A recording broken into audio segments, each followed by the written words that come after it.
Bonjour, donc je fais une petite vidéo pour la chaîne au sein du projet, de l'ordre de la transmission sur l'astrologie et la Kabbale. Donc ce sera à la fois une vidéo d'Astro Talk et aussi une vidéo de Kabbale Talk. Le but de cette vidéo, c'est essentiellement de continuer le travail, enfin l'idée que j'avais déjà eue précédemment, qui était cette idée de comprendre notre thème astral avec le même regard que l'on a le, sur, le, sur l'arbre de la vie. Donc, l'arbre de la vie, je vais vous le montrer. Alors, vous le voyez à l'envers de comment je le vois, mais en gros, c'est ça, l'arbre de la vie, de la Kabbale. Donc, vous le voyez à l'envers, donc il faudrait inverser la gauche et la droite. Je ne vais pas expliquer tout l'arbre de vie maintenant parce que c'est quand même un peu. C'est très long et ce ne serait pas très intéressant pour le centre, l'idée centrale et la transmission centrale de cette vidéo. Mais vraiment, ça aura quand même son importance pour pouvoir mieux comprendre ce que je veux dire. Alors, au-dessus, j'ai mis mon thème astral. Alors, c'est pas la représentation classique, c'est une représentation que j'ai inventée pour le besoin de la vidéo. Donc, voilà. Ici, c'est l'ascendant, ascendant Capricorne, maison 1, maison 2, maison 3, maison 4. On va s'intéresser qu'à mes 4 premières maisons parce que c'est les 4 maisons les plus importantes pour la vidéo en quelque sorte. Parce que c'est elles qui vont vraiment permettre d'avancer sur la vidéo pour transmettre mon idée. Pour parler en tout cas de mon idée. Donc, nous savons dans l'arbre de vie qu'il y a les 5 premières sphères qu'on voit ici. Donc, ici, on a Malkout qui représente la Terre, qui nous représente nous en tant qu'entité manifestée sur la Terre. Ensuite, on a la Lune qui représente nos besoins, nos désirs, nos émotions les plus conscientes, mais aussi notre subconscient. Ensuite, on a Od qui représente les pensées, la conscience. Ensuite, on a Vénus. Ah non, c'est l'inverse. Après, on a. Oui, voilà. Donc, ici, c'est Od avec Mercure. Et ici, c'est Vénus avec la Séphira Netza. Et enfin, au centre, on trouve Tiperet avec le Soleil. Alors, qu'est-ce que je veux dire par là? Je veux dire par là qu'il est important d'équilibrer nos planètes à partir des polarisations de nos qualités angéliques avec comment dire, avec les, je ne sais pas comment le dire, c'est complexe à dire, mais vous voyez, par exemple, quelqu'un qui a la lune c'est le fondement. La première chose dont on doit se soucier pour bien avancer sur la Terre, c'est sa lune personnelle. C'est le plus important, la lune. C'est ce sur quoi repose tout le reste de l'évolution sur la Terre.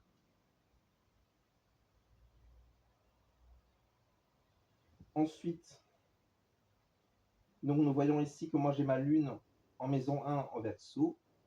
Qu'est-ce que ça veut dire? Ça veut dire que je suis individualiste. Et essentiellement, ça veut dire ça. Et que c'est en maison 1, donc ça veut dire que c'est quelque chose qui me marque, qui est marquant chez moi. La maison 1 est parfois aussi dite comme l'ascendance chez certaines personnes. Donc c'est quelque chose qui est marquant, qui est important, et que je ne dois pas ignorer parce que c'est mon identité. Donc si je veux bien me sentir, je dois respecter mon individualisme. Parce que c'est fondamental, c'est comme ça. Vraiment, il ne faut pas se leurrer. Quand on a la lune dans un signe masculin, il y a toujours un certain degré d'individualisme ou au moins de masculinité. Bien évidemment, j'ai mon soleil en taureau, donc forcément qu'il y a une part de féminin. Mais au final, c'est quand même la lune qui polarise nos désirs lors de l'incarnation. Tout repose sur la lune pour notre évolution au final. Donc ensuite, donc, à comprendre que donc, si nous voulons évoluer au sein de l'arbre de vie, avec notre lune, et la respecter en tant que notre lune, notre pôle de ressenti,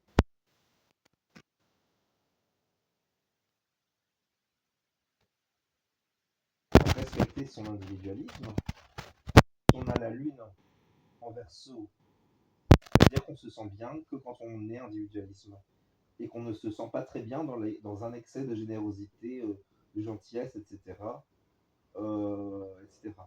Bien évidemment, ça n'empêche pas d'avoir d'avoir un certain service, mais c'est pas pour autant qu'on devrait absolument servir tout le monde, faire tout pour tout le monde, etc. quoi. Encore une fois, c'est complexe ça, parce que tous les signes peuvent intégrer Jupiter, qui est la générosité, la miséricorde et l'amour. Mais faut quand même le dire. D'ailleurs, Jupiter est la dimension sacrée du Verseau, donc il y a une dimension importante là-dedans quand même.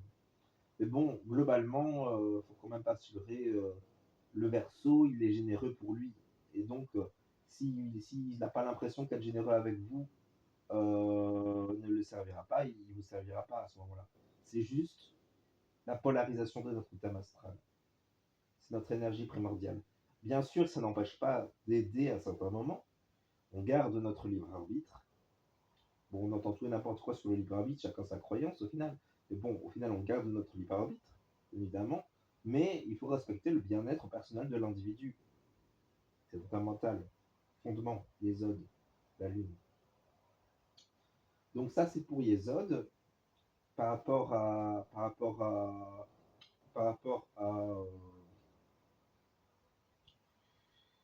par rapport à Yesod et le fondement. Donc ça, et ensuite, je vous propose de continuer de parler du sujet sur les 3 séphirotes suivants, que sont Od avec Mercure et la pensée analytique, avec Netzar et Vénus et la pensée créative, et enfin avec Tiferet avec le soleil et la conscience solaire.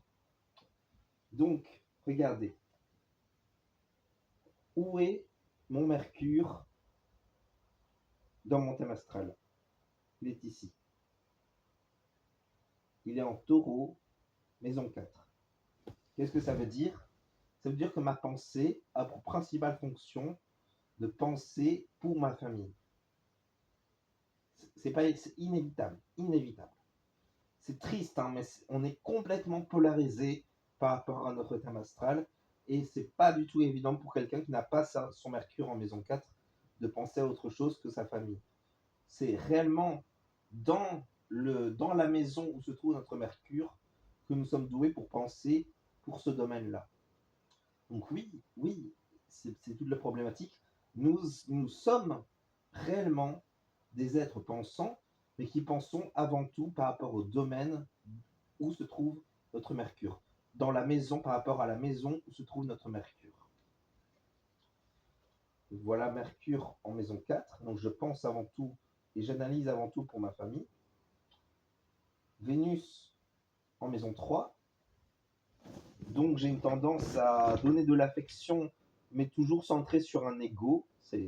Le bélier, c'est l'exaltation du soleil, donc c'est l'ego. Et enfin, soleil en maison 4, c'est le taureau.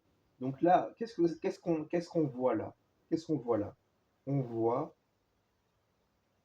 une conscience centrée sur les biens matériels, double conscience, le soleil qui est la lumière et Mercure qui est la pensée, qui va venir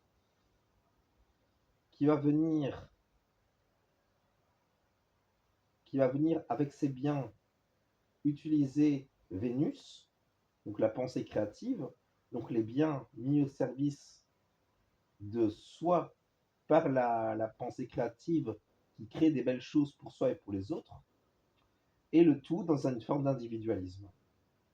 Donc nous voyons en quelque sorte que oui, nous sommes authentiquement l'arbre de vie. C'est-à-dire que l'arbre de vie, c'est nous. Bien évidemment, d'incarnation en incarnation, on monte l'arbre de vie, mais globalement, nous avons des qualités fondamentales liées à notre thème astral. Et nous avons à apprendre par rapport à ça. Bien évidemment, ceux qui ne veulent pas s'intéresser à l'astrologie, qu'ils ne s'y intéressent pas.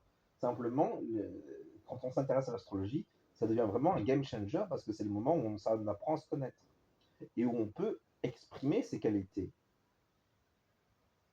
Après, la plupart du temps, on exprime ses qualités même si on ne connaît pas son thème astral.